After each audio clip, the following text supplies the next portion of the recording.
Hello viewers, welcome to Amma's craft. இப்போ உங்களுக்கு பூண்டு தோலில் வச்சு ஒரு ஐடியா பண்ணியிருக்கேன், அதை காமிக்கலான்னு இருக்கேன். இப்போ நம்ம சாதாரணமாக இந்த பூண்டோட தோலில் என்ன பண்ணுவோம், சாம்பிராணி மாதிரி போட்டாங்கனாக்கா அந்த புகை வந்து சுவாசிக்கும் போது இந்த ஜலதோஷம் அதெல்லாம் சரியாகும்னு சொல்லுவாங்க. இன்னும் இந்த கொசுக்கெல்லாம் போடும்போது இன்னும் சில பொருள்கள்லாம் சேர்த்து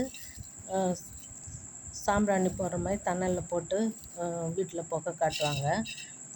அதை நான் இப்போ சொல்லலை. இப்போ அது நடுப்புற ஒரு தண்டு மாதிரி இருக்கும் பாருங்கள், பூண்டு அடிபாகத்தில் தண்டு மாதிரி இருக்கும் இல்லைங்களா, இது போல்.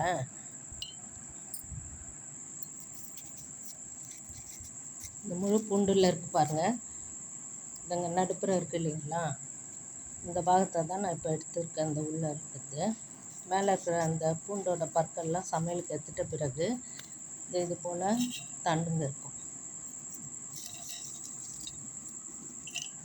இந்த இருக்குது பாருங்கள், இது போல் இருக்குது இல்லையா. இதை என்ன பண்ணணும், இப்போ நம்ம தரையில் வச்சு நல்லா சொரப்பாக இருக்கிற இடத்துல இது போல் நம்ம தேய்ச்சிட்டே வரணும். இந்த காம்பு எடுத்துடணும். தேய்க்கும் போது அது வெளில வந்துடும். அது பார்த்திங்கனாக்கா இது போல் இருக்கும். அந்த காம்பு எடுத்துட்ட பிறகு இப்போ இந்த சைடுங்கள்லேயும் நல்லா இப்படி தேய்ச்சி விடணும். ரவுண்டாக தேய்ச்சிட்டு நம்மளுக்கு எவ்வளோ சைஸ் வேணுமோ அந்தளவுக்கு இங்கே ரெண்டு பக்கமும் வேறு தேய்ச்சி விடணும்.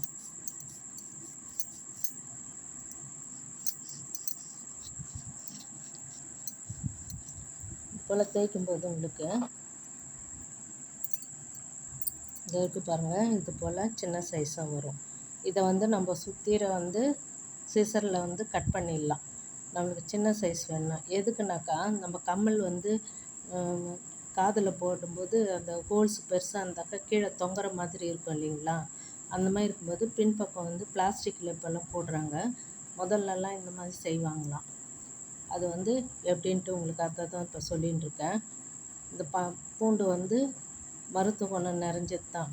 பிளாஸ்டிக் போடுறத விட இதை போட்டு வைக்கலாம் நம்ம, அதனால் எந்த சைடு எஃபெக்ட்டும் வராது.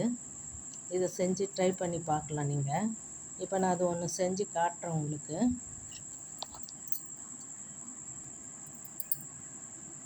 பாருங்கள்,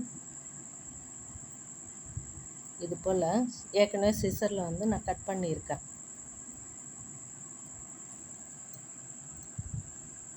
சின்ன சைஸாக வர மாதிரி. உங்களுக்கு தடிப்பு எவ்வளோ வேணுமோ அந்தளவு வச்சுக்கலாம். இன்னும் கொஞ்சம் மெலிசாக வேணுனாக்கா தரையில் போட்டு தேய்ச்சிங்கனாக்கா ரெண்டு சைடும் அது போல் வந்துடும். இப்போ இதில் ஹோல்ஸ் போட்டுடணும். சென்ட்ரு பாகத்தில் இந்த பெரிய ஊசி இருக்குது இல்லைங்களா, புக்கெல்லாம் தைக்கிறதுக்கு யூஸ் பண்ணுவாங்க, அந்த பெரிய ஊசியால் ஹோல்ஸ் போட்டால் ஈஸியாக வந்துடும். இப்போ நான் அது ஒன்று போட்டு காட்டுறேன். இது இருக்குது பாருங்கள், ஹோல்ஸ் போட்டு இது கம்மலுக்கு திருகாணி பக்கம் இது பின்பக்கமாக வச்சோம்னாக்கா வெளியில் தெரியாது. இது போட்டு காட்டுறேன் உங்களுக்கு.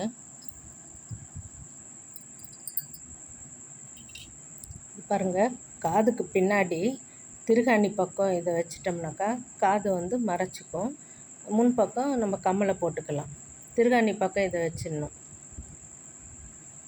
இது நம்ம பிளாஸ்டிக் போடாமல் மருத்துவ குணம் நிறைஞ்ச இந்த பூண்டோட காம்பை கூட நம்ம பயன்படுத்துகிற மாதிரி பண்ணலாம். வேஸ்ட்டாக போடுற பொருள்லேயே இந்த மாதிரி செய்யலான்ட்டு ஒரு ஐடியா வந்தது, அதை உங்களுக்கு ஷேர் பண்ணேன்.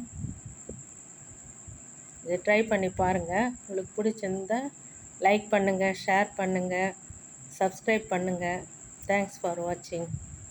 இந்த திருகாணி பக்கம்தான் இது வரும் பின்பக்கமாக, அதனால் முன்னாடி நம்மளுக்கு இந்த பூண்டோட காம்பு பாகம் நம்மளுக்கு தெரியாது. இது போல்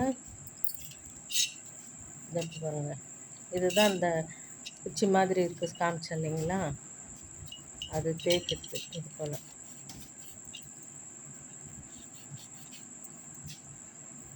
போல் எல்லா பக்கமும் தேய்ச்சி பண்ணணும். கமெண்ட் பண்ணுங்கள், ஷேர் பண்ணுங்கள். தேங்க்ஸ் ஃபார் வாட்சிங்.